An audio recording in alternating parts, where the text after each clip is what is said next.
The Department of War has access to Nvidia's technology so that our technology is completely open source so that it could be modified and enhanced for the applications of our military. We have great partnerships across the ecosystem of contractors and technology companies that service the national securities organizations around in our country. We want America's technology industry to be a national treasure of the United States.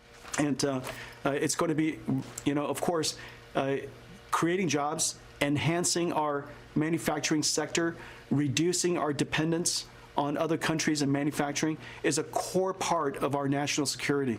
And we play a very central role in doing that. And that's the founder and CEO of Nvidia, Jensen Huang, on how AI is playing a big role on the battlefield and national security for America. AI helping reshape modern warfare, certainly for surveillance systems, precision missiles, and satellite imagery, all in an effort to take down the enemy. Joining me now in a Fox Business exclusive is the CEO of Lockheed Martin, Jim Taiclet, is with us. And Jim, it is great to have you this morning. You are standing in the middle of your new facility for the THAAD missiles, and I want to get to that. You're also wearing your Desert Storm jacket that you wore when you were in the military. First, I want to say thank you so much for your service to this great nation. How have things changed from your Desert Storm days with regard to technology? You heard what Jensen Huang just said. How are you incorporating AI chips in your production? Well, we are inserting technology of all types into our systems, Maria, and it has vastly changed from Desert Storm and Desert Shield. What we're doing now, especially with AI, is created our own internal AI center back in the year 2020. We have a pipeline in a partnership with Jensen's company, with Nvidia, to supply the GPUs that we need for those national security missions that we're pursuing. One of the missions that we're pursuing, actually, that uses AI extensively is the counter-drone mission. So while we do make THAAD and Patriot missiles like this, they're really designed for ballistic missile interceptions, which are extremely hard to do.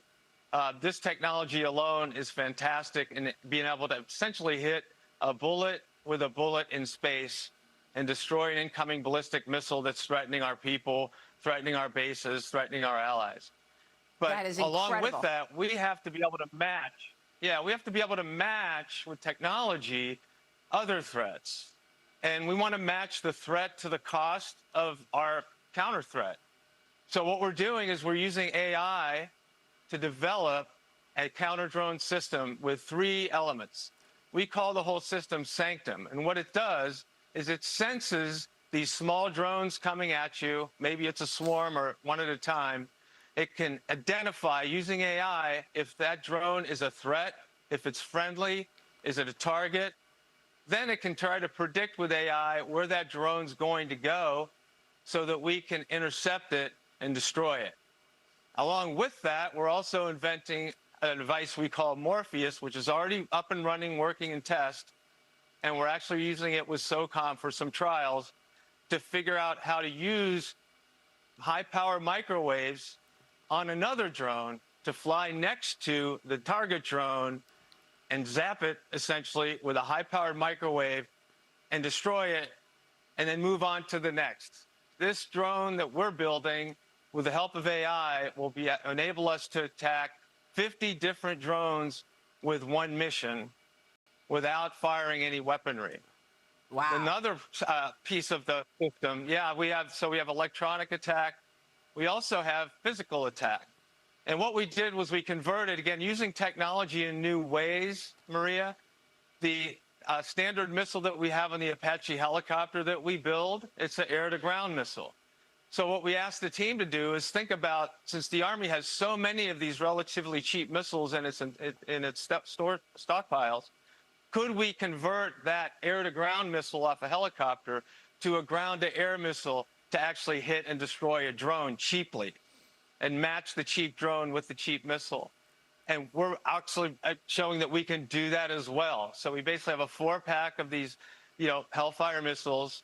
We've reconfigured them with new technology. We connect it with the Sanctum AI, and we can now use that type of missile to destroy these incoming cheap drones. So that's some ways we're using technology, and NVIDIA's been a great partner for us in this.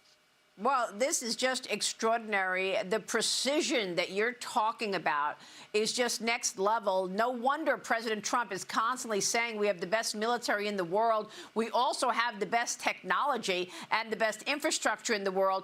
But let's talk about what you're doing today, because you are breaking ground on this new major missile production expansion today. 87,000 square foot munitions production center in Troy, Alabama, to boost production of Lockheed Martin's THAAD missile defense system and the next generation interceptor, part of the roughly $9 billion investment in meeting the growing munitions demand. Look, Jim, the Pentagon wants this done yesterday. They are pushing for dramatically higher production of the THAAD missile, the Patriot missile, the next generation systems, because as President Trump has told us many times, Iran, China, the Red Sea instability, we need to be ready. Can you scale this up and produce at a mass level the way President Trump is hoping?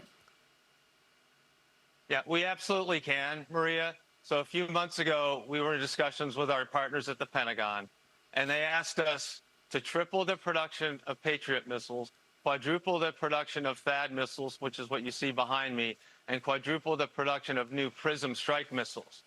And we stepped back and said, we can do that. And we can do it with our supply chain partners. And these are great companies, like Boeing for the Patriot missile seeker. It's Aerojet Rocketdyne for solid rocket motors, Northrop for solid rocket motors. We have a great set of partners who all stepped up with us and said, yeah, we can hit those new production rates. And so in our company, we basically just started building already for the production rates that we're going to seek. We've already spent $1.25 billion on new facilities, capital expenditures, and other investments that we've already made to get this thing rolling. Now, there's some erroneous reports and some other press that says that we're not, as an industry team, investing yet. We are absolutely investing, and I know that our partners are too. And we've already got $1 billion in this, as you said, on the way to about $9 billion total over the next few years to make sure the U.S. can protect itself from these awful threats from the air, from space, et cetera. And our industry partners are teaming up with us to do that. Well, I mean, look, you are at the center of modernizing America's defense and deterrence systems. We know that, fighting off the adversaries out there. But there are also bottlenecks. So what can you tell us about the biggest bottlenecks that you face right now with regard to moving this forward and scaling up? Is it labor? Is it rare earth magnets? Is it semiconductors, the supply chain? Where are the bottlenecks and how do you fix it? Well, you named almost all of them, and we're working with our government partners to address every single one. So on critical minerals, we've teamed up with them. Just last week, I provided a list that our team put together of about a dozen critical minerals and rare earths that we have to have as an industry, not just for Lockheed Martin, but for that small and medium supplier, that garage shop in Pittsburgh that's doing something for us, or another plant down the road here in Troy, Alabama, that's a supplier to us. They need these materials too. So what we've tried to do is give our government the information they need to help invest in that industry, get us second sources of supplies, and work with us across the companies in the industry to make sure that that risk is contained. That's just one. And so on the supply chain side, again, a big risk because some of the small and medium suppliers don't have the financial capacity that Boeing or Lockheed Martin may have to invest billions of dollars or even tens of thousands of dollars into increasing their production scale. So what we've done is worked with the government on their side with the Office of Strategic Capital to make sure that the suppliers we have, every time we send them a new subcontract, we're stapling an Office of Strategic Capital term sheet so they knew who to talk to in the government to try to get government-sponsored financing. And we're also sending those supplier names and contacts to some of our most significant financial institutions in the United States who have offered to help fund this buildup. And so we're doing that with both private and banking capital providers to help these small and medium suppliers get where we all need to be. Now, I know that there were a lot of lessons learned during Operation Epic Fury in Iran and the Iran-Israel conflict, but you've said that the upgraded F-35 can deliver 80% of next-generation, sixth-generation capability at a lower cost. Jim, the president wants a $1.5 trillion defense budget for 2027. There's also lots of proposals. The president's Golden Dome Homeland Missile Defense System is out there. Tell us about the opportunities for the Pentagon's Golden Dome, AI-enabled warfare, and this upgraded F-35. What can you do now in terms of moving the business forward with all of that on the horizon? Sure. Well, we're, again, investing across the board. We're adding to our R&D budget as well as our capital expense budget. Last year, we spent about $3.5 billion total on those two, independent endeavors. This year, we're spending $5 billion. So we've already increased our own commitment of internal investment 35% in our company. I know others are doing similar things in our industry as well. So that's one way that we're really moving out quickly. As to Golden Dome, the way that we've approached missions such as this is the Homeland Air Defense mission, is look at what we have today that works. The THAAD missile works, Patriot missile works, the RTX Standard Missile 3 works. The HIMARS launcher that we build works. How do we then use digital technology to network all of those effective devices and systems together to create something like a Golden Dome? And what it requires is the application of AI again, the application of 5G so that we have data links that can carry enough information to knit these really complex systems together and create a powerful Golden Dome. We make a lot of these products ourselves and systems, but we're going to tie in everybody's. This is all open architecture that we're advancing, where the Patriot missile can connect to an Aegis radar, which we both make, but also the SM-3 can connect into that system too, and we don't make that missile. So we are pursuing open architecture to help the government create objectives like the Golden Dome. Jim, so real quick, go ahead, finish, sorry. I was just going to say, on F-35, we are in the midst of remodernizing the plan to advance the capability of that aircraft with the government. Hand in hand, we're figuring out what exactly do we need by, let's say, the end of 2028. What exactly do we need by the end of 2030? And we're programming that technology to be able to provide a lot of capabilities. You said we're shooting for 80% of sixth-gen capability at 50% of the unit cost aircraft.